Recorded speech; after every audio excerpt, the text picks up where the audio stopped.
Allô à toi, voici ma deuxième série de vernir ou ne pas vernir une toile. Hier, je te montrais des exemples où j'ai choisi de vernir la toile et aujourd'hui, je te montre des exemples où j'ai choisi de ne pas appliquer de vernis.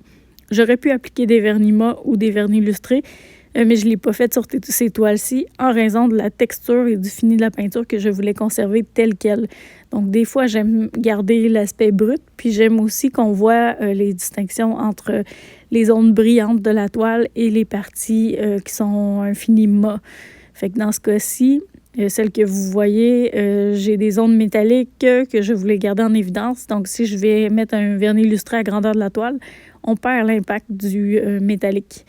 Dans le cas de cette série-là de 3, ce trio-là, j'ai pas mis de vernis parce que les couleurs étaient assez vives. Et dans le cas de celle-ci, c'est à cause des rainures métalliques et des détails métalliques aussi dans celle-là. Je te montre d'autres exemples. Dans ce cas-ci, je voulais qu'on voit les brillants, donc je n'ai pas appliqué de vernis. Je veux que ces zones-là ressortent. Même chose pour les séries marbrées. Donc, celle-là, je n'ai pas appliqué de vernis. J'aurais pu mettre un vernis mat, mais mon vernis mat va atténuer l'effet de ma peinture métallique, fait que je ne veux pas ça. Donc, ça explique le choix que j'ai fait pour ces toiles-là.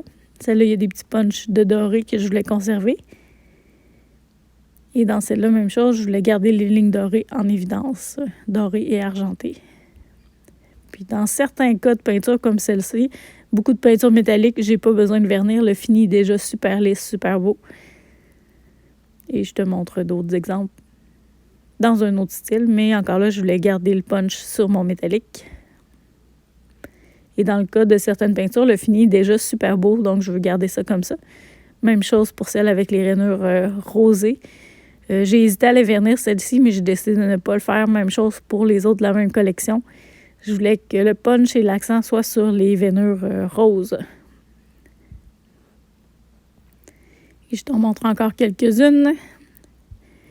Donc, ces gros formats-là ne seront pas vernis. C'est dur d'appliquer un vernis de façon uniforme, à moins d'utiliser une époxy. Et ça ne me tente pas nécessairement. Donc, celle-là, mes fonds et mes finis sont super beaux, donc je vais les garder tels quels. Et dans le cas de celle-ci, c'est une toile recyclée. J'ai choisi de ne pas appliquer de vernis parce que je la trouvais très bien comme ça. Donc, ça dépend vraiment des cas. Je t'ai montré dans le vidéo numéro 8, celle que j'ai décidé de vernir. Et là, je te montre celle que j'ai choisi de ne pas vernir. Et c'est une question de goût rendu là, selon l'effet qu'on veut venir chercher et la luminosité où les toiles vont être exposées. Merci de ton écoute. À bientôt.